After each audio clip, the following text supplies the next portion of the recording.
So I just saw the movie All the Money in the World about the kidnapping of J. Paul Getty's grandson, Paul. And I don't know how much of this is, how much the movie dramatized it. I'll have to check on that. I'll have to research it. You know, how much of this is factually true and how much is just dramatized on top of maybe something that actually happened. But assuming it is based on a true story, it says or it said actually at the end, inspired by true events, which is a little bit different. But and I do these movie reviews for Christians and look for themes to pray the movies for Christians. And so I'll be analyzing it in such a light. And if you haven't seen it, I will be talking about things that happened, so you might want to come back to this after you've seen it. So the movie begins with the boy who gets kidnapped as a teenager walking around by himself in Italy, and suddenly a car drives up and the kidnappers grab him. So it happens right away in the very beginning of the movie. So, but then they have flashbacks and flash forwards and a lot of flashbacks and forwards throughout the movie. And so from there they flash back to Paul as a child in San Francisco, growing up with his mom and dad at the time, still married. Talking about they barely knew their Paul didn't know his grandfather. Well, he knew him later on, but at the time the movie begins, says when he's a child in San Francisco, he hadn't even met him yet. And even the son of J. Paul Getty, the billionaire, hadn't much of a relationship with his father. But right there, as they flash to that moment, they're just starting to sort of be reunited. And then it flashes forward again, back to the boys being held in Italy in some kind of cell of some sort, and the kidnappers try to keep their faces covered. Then they flash to this guy named I can't remember now, but it's the guy played by Mark Wahlberg. He's sort of like hired by J. Paul Getty to do some security work for him, and then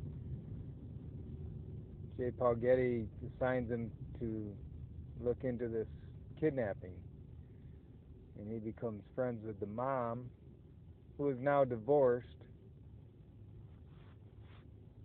and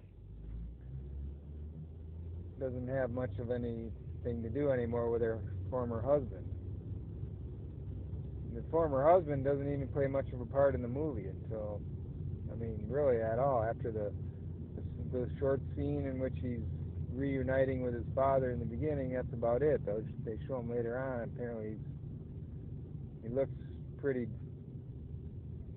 bad, like he's on drugs or something. I don't know what it is, but they really make J. Paul Getty out to be a pretty stingy, selfish type of person who didn't want to pay anything for the ransom. And by the way, some of you may know that they replaced the original J. Paul Getty in the movie. They took him out.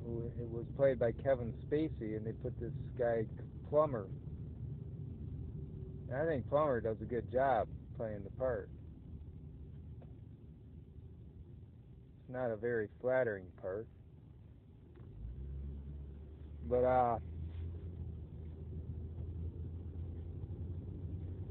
I couldn't imagine it being with Kevin Spacey, regardless of, you know, things that came to light later on.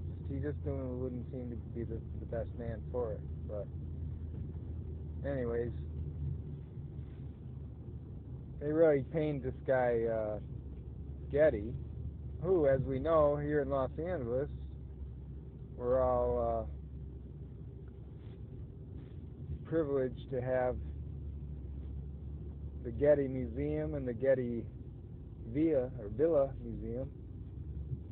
Two museums by Getty here in the LA area. And that's because of later on, after J. Paul Getty died,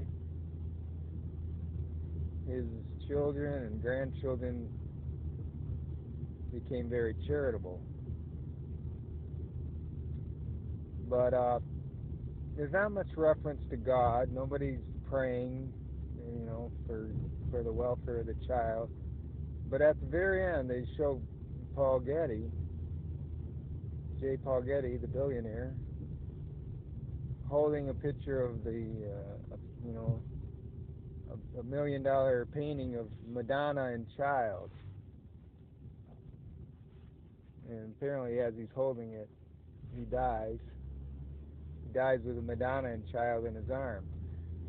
And it wasn't clear, but it seemed like he only would be willing to pay $1 million, and that was as if she also was willing to sign over all parental rights to her former husband, which she agreed to just because she was more concerned about the welfare of the child than anything else.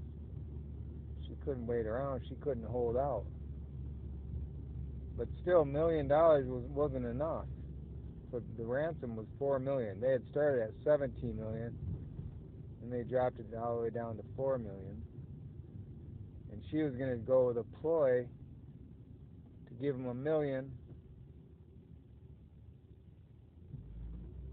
and pretend like it was $4 million, as if they wouldn't be counting it. That was their plan, but apparently at the last moment, it seemed like Getty paid it all. Or I think the amount they mentioned was $3.3 million. I don't know. Maybe there was another. Maybe they lowered it a little bit more, but they showed him counting it, so there was no way this ploy to give him $1 million and pretend it was $4 million would have worked.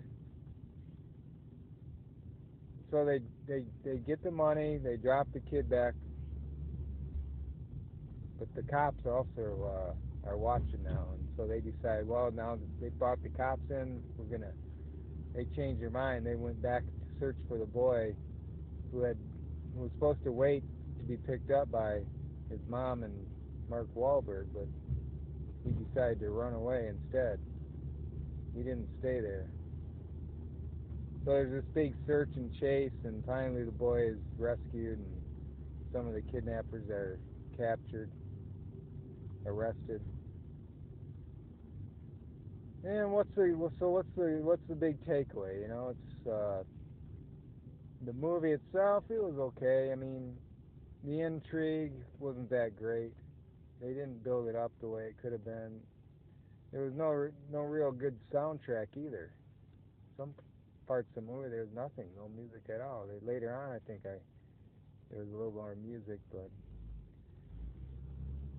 they didn't build the suspense and intrigue as well as they could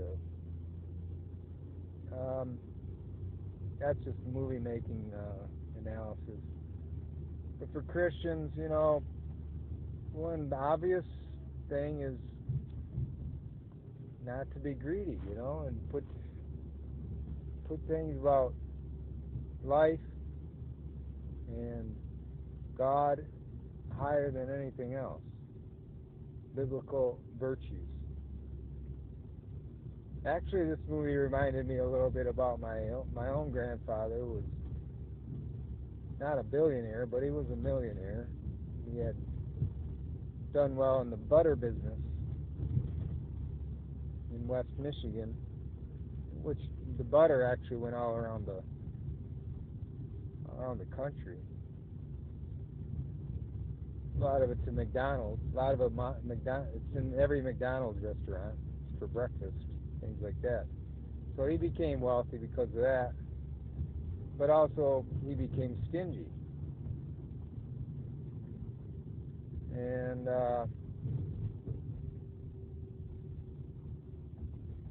so there were some thoughts of that came to mind as I watched this. Making money doesn't make people in general that nicer people, more generous. I mean, some do. Can't say all, but it seems like you hear more stories about wealthy people becoming more stingy rather than more generous as they gain the wealth. And so